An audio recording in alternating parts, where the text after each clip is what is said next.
Hello and a very warm welcome back to the channel of automotive nonsense and a type of car that's about as unfashionable as me, to be honest. It's an Audi A6 Estate, the latest version. To make it even more unfashionable, this one is a diesel. However, as we're about to find out, this now occupies a price point that is shared with some really average electric tiny SUVs from Alfa Romeo and things like that. So actually, this seems like a quite sensible car for sensible people now. Let's find out why I've enjoyed it so much. Ooh, geese. Oh no, not geese. Sorry, the birds that you shoot if you're posh and eat. Yeah, in an age where even the most humdrum electric small SUV seems to start with a 5 in its price, an entry-level A6 saloon admittedly is 52 grand, which doesn't seem too bad. An Avant, which is what Audi calls the estate one, is 54 grand. And if you want an S-Line, which nearly everyone in the UK buys, that's £57,000. You can spend up to 61 grand for this, the Edition 1, launch edition, with lots of added options included as standard. And then there's the plug-in hybrid version, which can do about 60 miles on electricity alone. That's quite expensive, that's £64,000. We've not yet been shown an S6 or an RS6, and this is now on a new platform. Underneath it, it's on the new Premium Platform Combustion, PPC. I thought it was pay-per-click marketing, but apparently not. Anyway, let's look at it. It's got Audi's new kind of black badge, which all looks a little bit flat there. LED headlights, obviously, and you've got customizable daytime running lights on there. It's obviously an A6. I really like that, but they've de-chromed it compared to the previous generation. I ran the previous generation A6 diesel last summer actually. Really liked it as a family car, so I've got high hopes for this. I think it looks just like every other modern Audi, to be honest, except it ain't electric. Quite a lot's actually changed around the side of the A6. It is 6 centimetres longer than before, so it's now a politician's brain cell under 5 metres. It's actually not that heavy for a big car. It's 1.8 tons, which in the olden days was heavy, but now everything's over 2 tons. This is basically, well, it weighs as much as my thoughts. 21-inch optional wheels on this model. The Edition 1 comes with 20s, I think. A standard S-Line is on 19s, but they fill the arches very nicely because this one's got optional air suspension, which is 1,100 quid. And this particular press car also has optional rear wheel steering, which has appeared for the first time on an A6. I can't actually find it on the UK configurator, so I don't know if this was just an early press car that got it and now they've decided it's not coming to the UK, but hey, it's got rear wheel steer and it works really quite well. It's also got a coefficient of drag of 0.25, so it's Audi's most aerodynamic petrol powered or diesel powered estate car ever. That nearly made you spit your cornflakes out, didn't it? Okay, here's the inside of the new Audi A6, and it's a bit of a screen fest, this one, because this is an Edition 1 with loads of options on it. You've got a passenger screen there. Wouldn't normally bother with that, to be honest, unless your passenger really needs to know what your fuel range is. You've got a big 14.5-inch screen there with wireless CarPlay and Android Auto. You have to go into that to change the climate control stuff, which is a little bit annoying, and also to turn off the speed limit warning. Bits and bobs like that. You've got a massive digital dashboard as well, which shows you all sorts of stuff like the traffic around you, and it also shows you that in the optional head-up display, which this one has. It's almost big enough to be distracting. It shows you your car when you're indicating the cars around you. I'll stick a cutaway of that in. Steering wheel. I think that new Audi badge looks a little bit cheap on the steering wheel. I'm sorry, Audi, but it looks like you've cheaped out on the steering wheel. It's got some haptic buttons on there. You can adjust the head-up display as well from there. You put the heated steering wheel on, etc., etc. The other area of cheapening is that the light controls, the headlight controls, have moved to the mirror panel down here. And it's all this kind of haptic stuff, and you know why they do that rather than physical buttons, because it reduces their bill of materials and it makes the car more profitable and cheaper to make, blah, blah, blah. Do they pass those cost savings on to you? Probably not, to be honest. But the downside of that, as well as the other downside of that, is that the grab handle isn't where you expect it to be. So when you go to close the door, you have to reach further back than you think. Just compare it to that side, which has got a normal grab handle. That annoys me every time I get in this car. Also, the outside door handles are just buttons. They don't really move.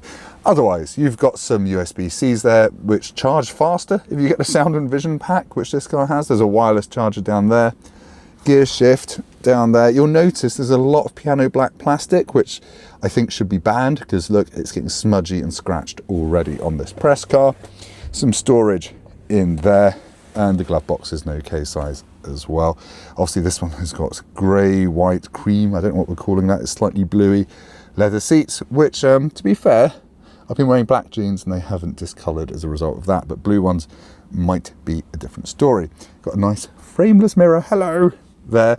A Bang & Olufsen sound system, which is absolutely bloody brilliant. I'm going to be honest, I've really enjoyed listening to lots of metal in this car. And the sunroof is a whopper.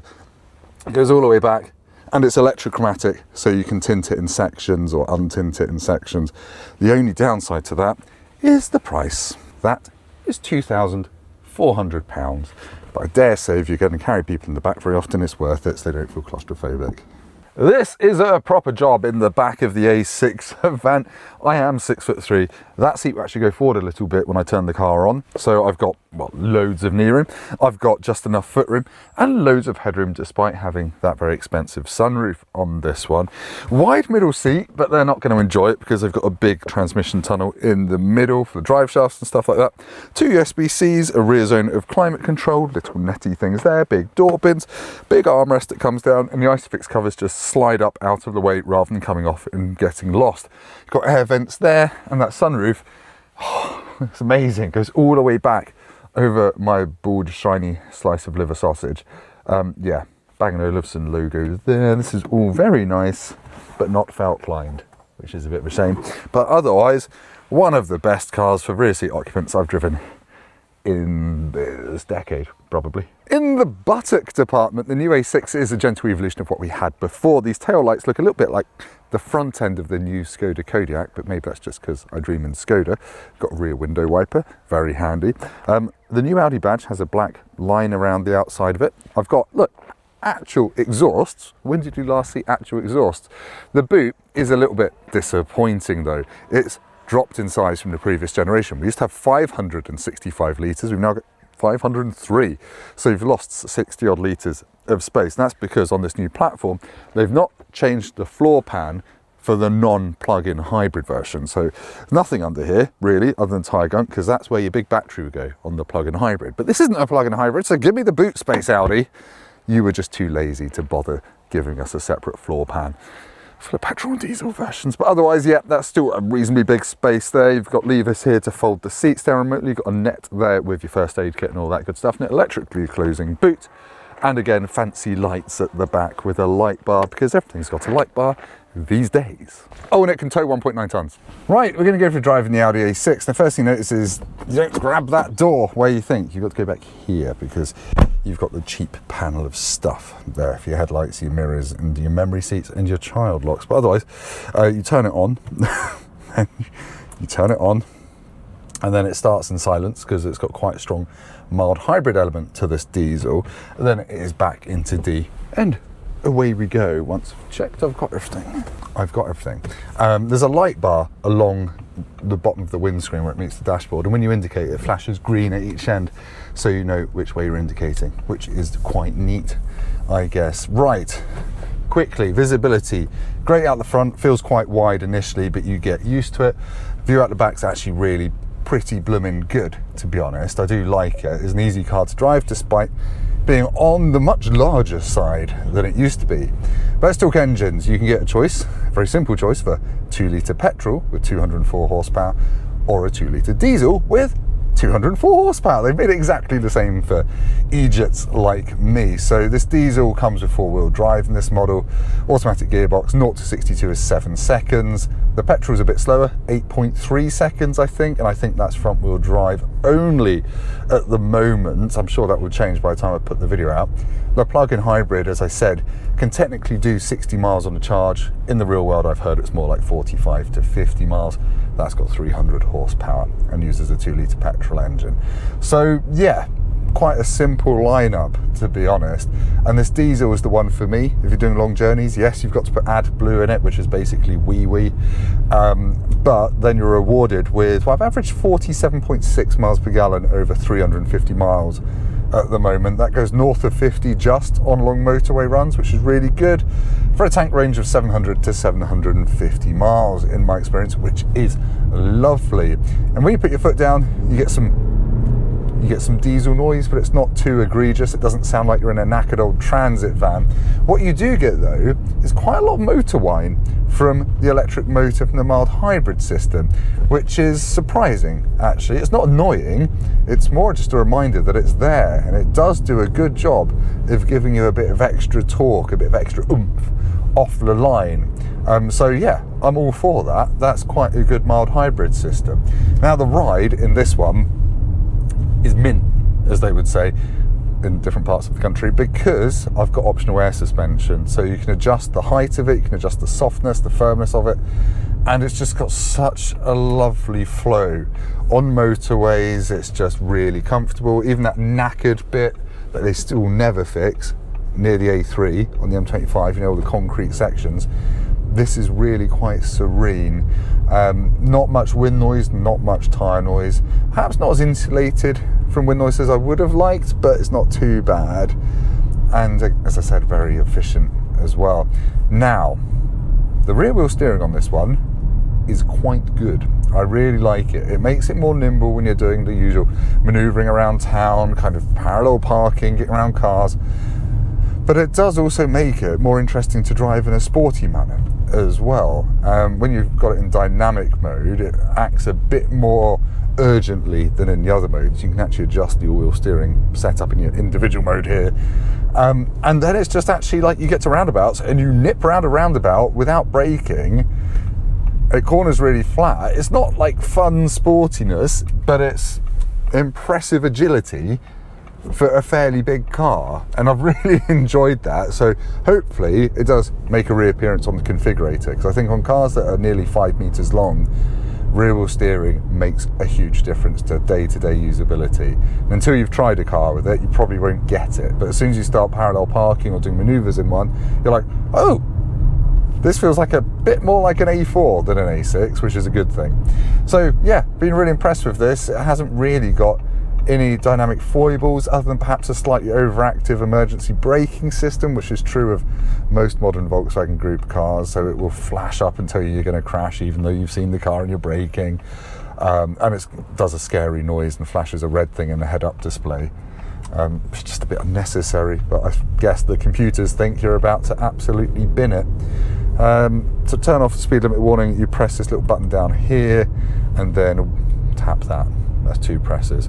If you want to turn off the lane departure, you then have to tap again and say yes, by which point you have drifted into the other lane, but it's not too annoying. So yeah, this does feel like a slightly old school car, diesel estate, but oh my gosh, it's so nice to drive a car that doesn't weigh 2.5 tons. It's so nice to drive a car that's got a big tank range, and it's so nice to drive a car that doesn't roll when you go around corners like an SUV and have you feeling sick. And the air suspension on this is really well sorted and hasn't made me or my family feel sick, which it can sometimes do in a heavy car on air suspension, but only 1.8 tons, not too shabby. And look, you can't really rest your elbow up there, it's a bit too angled for me, so it loses a bit of a point for that, for ultimate schlepping. Otherwise, sound system's really good. I've loved doing big journeys in this week. The Bang & Olufsen is really good. It's got some surround sound settings that you can fiddle with, which are normally a bit of a gimmick, but in this, maybe it's just the mood I've been in this week, has been really good for playing some hard rock. So yeah, I like it. I want one. I'm just a bit scared that after options, this one's about £80,000. But anyway, that sounds like a conclusion. Let's head back to me for a proper sum up, and I'll let you get on with your day. Or wipe your bum if you're watching this on the toilet. YouTube doesn't give me analytics to tell me which room of the house people are watching in, but I imagine you're all on the loo. Having lived with this new Audi A6 for the past week and 400 miles, it's just been such a wonderful reminder that we don't need SUVs, we don't need electric cars, well, not everyone.